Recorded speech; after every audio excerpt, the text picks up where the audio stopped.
You know the vibes. Welcome to another episode of the Hoop Genius podcast brought to you by NBA 2K24. I hope you guys have got your pre-orders ready. You can use the link in the description, help support the show. Use the pre-order link and let them know you're coming via the Hoop Genius podcast. Show some love. Momootsi alongside BJ Armstrong. As always, Mr. BJ Armstrong, how was your weekend, my friend? It's fabulous. Fabulous.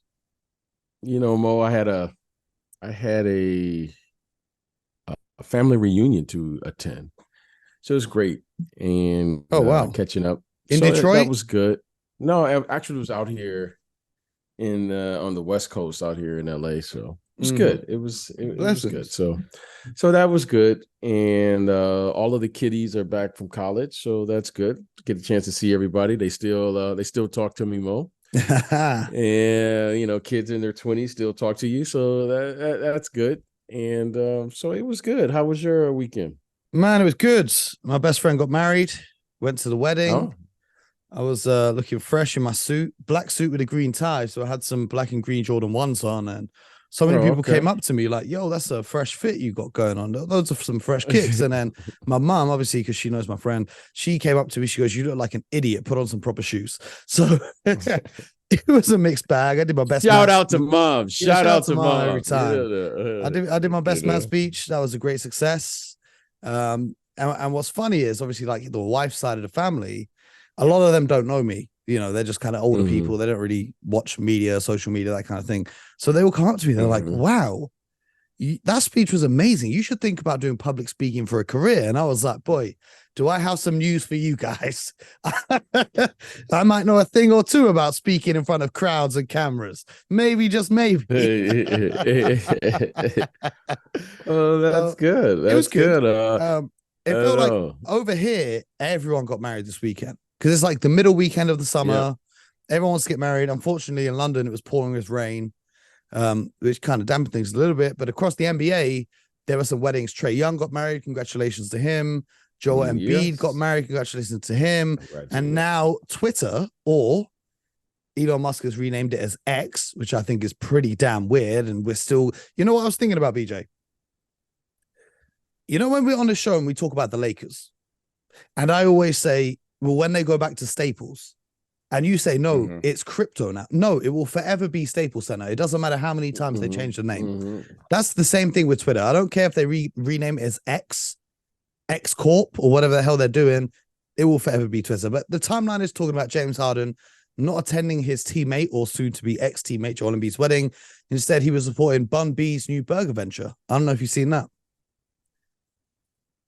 You know, Mo, that's not on my timeline. You know, like you just referred to your. Well, I was talking about Bun B's burger business, not necessarily. I've heard of it. I've heard of that. I've heard of it. I think it's pretty. Haven't tried. Yeah, I haven't tried it. I haven't tried it yet, but I've heard it, and it's getting great reviews. You're a man who has a great taste in food. You know, you're a big food connoisseur. If you were to open a food business or a restaurant, what cuisine would it be?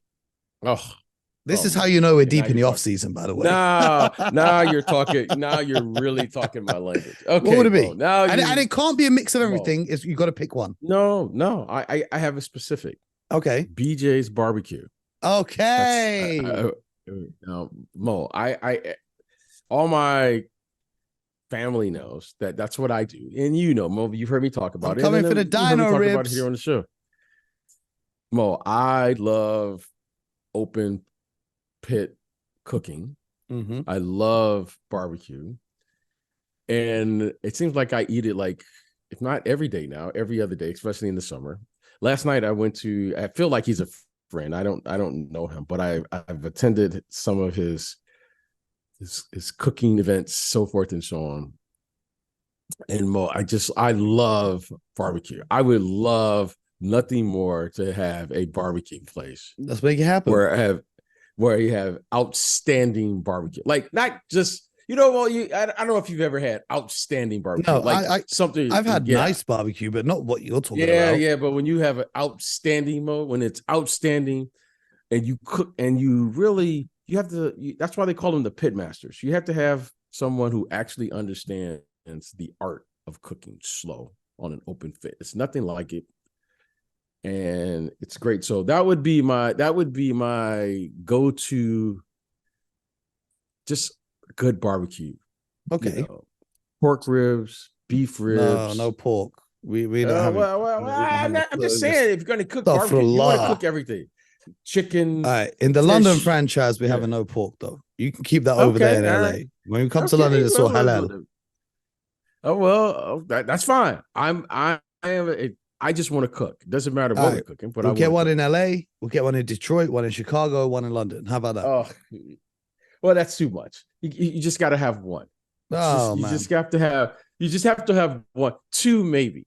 Okay. I think something like that would work in London, but it might not work because of the weather. You know what I mean? Because it could work. It may not work, but it would get a little smoky. But it's nothing like cooking outdoors. Ready for another fantastic segue? Speaking of cooking, Paul Pierce has been getting cooked on the timeline. This week, once again, the eternal debate of Paul Pierce versus Dwyane Wade has resurfaced because we're deep in the offseason and people have got nothing else to talk about. This stems back from a few years ago when Paul Pierce was on ESPN and they asked him if he thought Dwyane Wade was better than him, and he said no. And then someone asked him about it again this week, and he said no. I mean, if you're going to compare it like that, if I played with Shaq and I played with LeBron, I would have as many rings as Dwyane Wade. So a lot of people have been expressing their opinions. I feel like a lot of people online weren't around to see Paul Pierce in his prime. They only really saw the tail end of his career, whereas they saw Dwyane Wade still relatively in his prime because he's a bit younger than Paul. I wanted to get your take. How would you compare those two players to each other? Mo, like when you start comparing people, right? You start like, oh, well, this person here, and then eventually you have to come to a conclusion who's better or who's worse. Okay. Mm-hmm. Both of those, and I'm old enough to say this, both of those young men had phenomenal careers. Both of them. Okay. They had terrific careers. I think Paul Pierce, won? How many championships did Paul win? One? Did he win one? The one. Okay, Finals MVP 2008. And how many did Dwyane win? He won three. Three? Okay. One with Shaq and two with LeBron. Okay.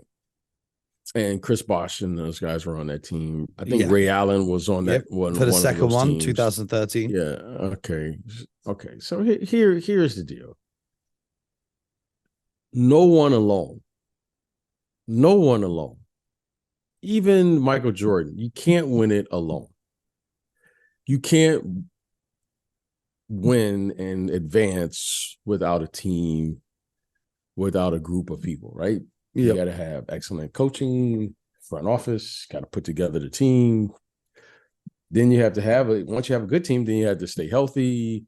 You want everybody in their prime, so forth and so on. So there are a lot of variables. Now, we can all talk about those things are fun. Barbershop talk is fun. Mm-hmm. However, it's really hard for me to have barbershop talk when you know how difficult it really is.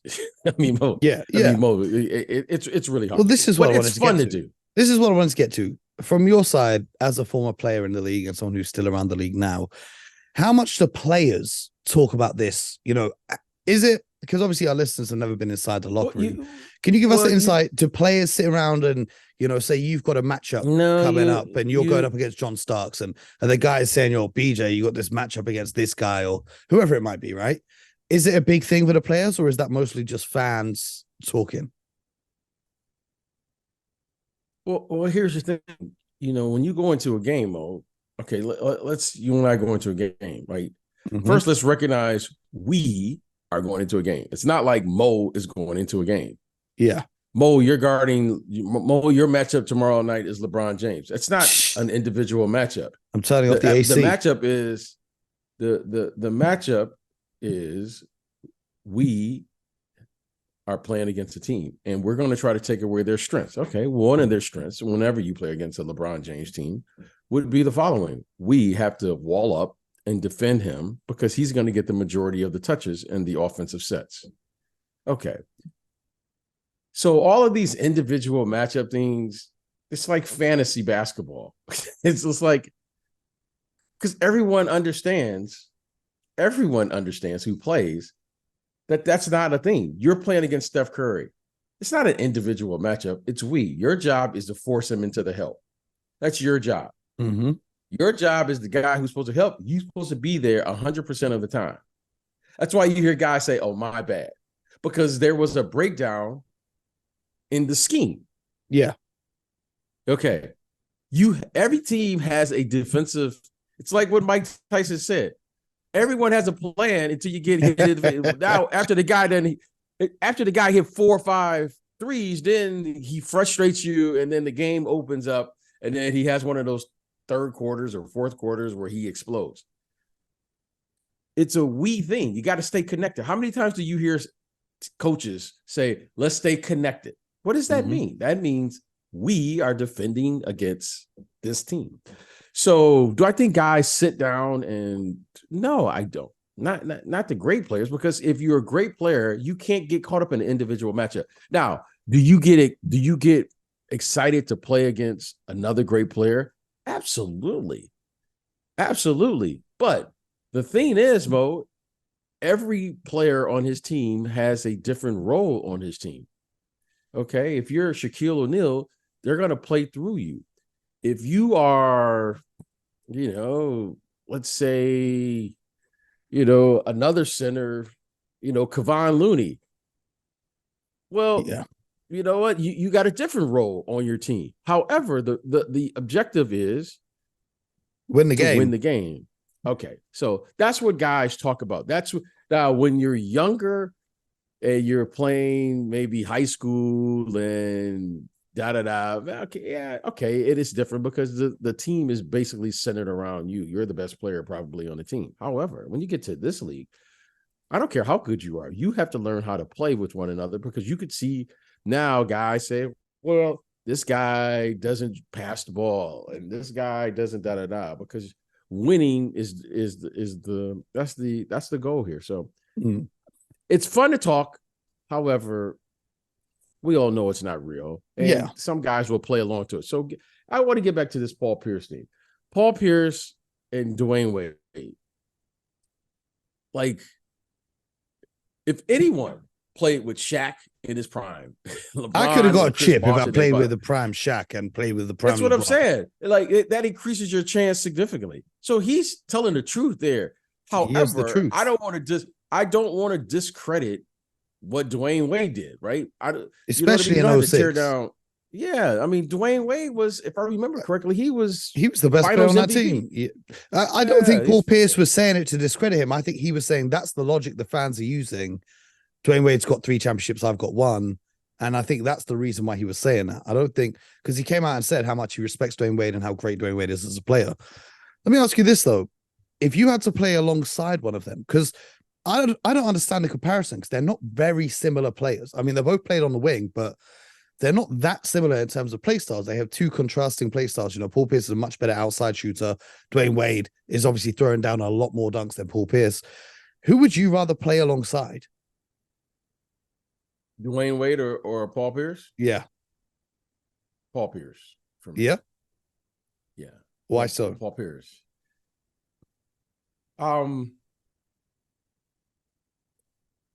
Well, here's the reasoning, right? There are key areas on the floor that you have to be able to operate from. Okay. Yes. They're key areas. Key areas, okay, for me or for any player. If you're going to be a primary scorer or a primary ball handler on a team, and you're going to take on the role as number 1 or number 2 guy, there's 3 areas you have to be able to play from, right? You have to be able to you have to be able to penetrate the defense and get to the paint, especially as a wing. Okay. Both of them can do that. Check. Yep. You have to be able to play from the box. Why? Because the box area is one of the key areas where you can pass the ball to your other four teammates with the proper spacing, 20 to 25 feet away from each other. Okay. I would say Paul Pierce probably does that better consistently than Dwyane Wade. Yeah. On the box. Okay. Paul Pierce made a living off playing after the third area is from the pinch post. The elbow. I mean, Doc Rivers would get so much where he would just put Paul Pierce in the middle at the free throw line, give him the ball, and then space the floor properly and let him play at the end of the game. Okay. It's easier to play team basketball where your best player catches the ball and the proper spacing that's necessary for him to be able to do what he needs to do, either score that basket, get fouled, or pass it to one of the guys, depending on where the ball has to go, or depending on what the defense does. I think Paul Pierce, in my opinion, would be I'm not saying easier to play, but you would be able to play a different style that's conducive, in my opinion, to having a better defensive team. Because when you play with the player who constantly attacks the basket, that forces your transition defense to be one of two things. Either you're going to be a bad defensive team, or you're going to need a specific player who now you can't penetrate because that player is constantly breaking down the offense. Now, that's not to take away and say you can't do it. Clearly, Dwyane Wade did it. However, when you play with Dwyane Wade, you have to play with a player who's constantly looking to do what? Break down the defense, which can get complicated because if I pass the ball as the lead guard and cut through to the opposite side, as I'm cutting through Dwyane Wade, which he did, he was incredible at it. He could break down any defense. Now, if he misses that shot, what happens to your transition defense? Scrambled. Even if he makes the shot and you're playing against a team who plays fast, your transition team is scrambled. Okay. Yep. So I think as a lead guard, and I'm not saying you can't make it work, okay? And it would be difficult to put a team around a player who takes away Dwyane Wade's natural instinct, which is to attack. And in my opinion, that's why it was so difficult for him and LeBron when they first got together, because both had to change their games because they both at that time were attacking players. Yeah. Okay. And the reason they were losing is because I remember I was watching it. I was like, oh, wow, that's going to take them some time to figure that out, because they both were breaking down the offense all the time, which put them in poor transition defense. But they figured it out where Dwyane Wade said, okay, either I got to stop doing this or he's got to stop. And who's going to give us the both chance? And Dwyane Wade cut his game back to compensate for that. So shout out to him for understanding that. However, if you're just saying their natural instincts, because Dwyane Wade was not good at it, he was great at breaking down the defense. So you don't want to take away someone's natural strength. However, you know that it's hard to play like that. I mean, it took even Jordan. It takes all those players to understand when to attack and when not to attack. So if you're just asking me naturally, I would say, okay, Paul Pierce. But listen, you can't go wrong with either one of them. I think a lot of people disrespect Paul Pierce because, number one, they didn't watch him play in his prime, and number two, he said some very questionable things since he's retired. Let's not forget that this guy got stabbed 11 times and came back and played a full 82 game season, no load management, clutch performer over and over again, won a finals MVP. Paul, I think he gets unnecessary disrespect. Well, yeah, I mean, he says whatever. I'm not caught up in that. I don't get caught up in these timeline things, right? Whatever. I don't even know. It doesn't even matter. But what I do know is both of them are incredible basketball players. Facts. Both of them had two different styles, and they both did what they had to do. Now, again, like I said, but I think their natural instinct, Paul was a natural scorer in every sense of the word. I mean, he had a big body, first of all, and he could, he could play from key areas on the floor, which were necessary in the way the game was played. Dwyane Wade, he's a slashing, and I think Dwyane Wade's only about 6'3" or 6'4" tops. He's 6'4", so it's difficult for him to accept a double team and pass over a double team, especially if you come with another big body to double team him. So I understood why he didn't play from the post or the pinch post. He had to flash and And that's why they call him Flash. He was flashing and cutting and doing all those things and playing the opens. That was his game. He had a nice handle. He could change direction. He could finish around the basket, even though he was only 6'3", 6'4". So I understood that. However, it's really hard to play that way and then be able to have the proper offensive spacing. I think he would even agree with. Well, he doesn't agree. He understands that. Yeah, everybody understands. It's not a knock. It's just that you got to understand, if you're going to win, you have to have spacing on the floor. Just like playing with Steph Curry. And you heard me say this. Steph Curry, we say point guard. No, he's some type of hybrid guard that you have to have the proper spacing to play alongside him, because he breaks down the principles on both sides of the floor. Yep. And if he takes one of those shots, which for most of us are bad shots, but for him, it's a good shot, and he does miss it, which he doesn't do often. Okay. About 50% of the time. Steph don't even miss on the golf course either. I see him all summer long hitting hole-in-ones. You better have the proper spacing on the floor. Yeah. Okay. If he misses. So, speaking of Dwyane Wade, his teammates and whatnot, another debate that was raging a couple of weeks ago was, who's the best teammate LeBron James has ever had? In your opinion, how? The best. Like, how do you define best? Like, how do you if you could have LeBron for one season and put him alongside one of his former teammates, who would you pick? Well, yeah, I would put him alongside Shaq. If you could put those two together. But that version of Shaq that was in Cleveland, wasn't that's what I'm saying. Like, that's what I'm saying. It has to be that version of their teammate. Yeah. Oh, okay. That version of the teammate. That version.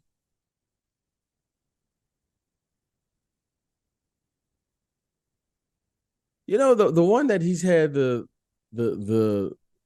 two that really had something going when they were both in their, they were very productive players, and they still are productive players, was him and Kyrie. Mm-hmm.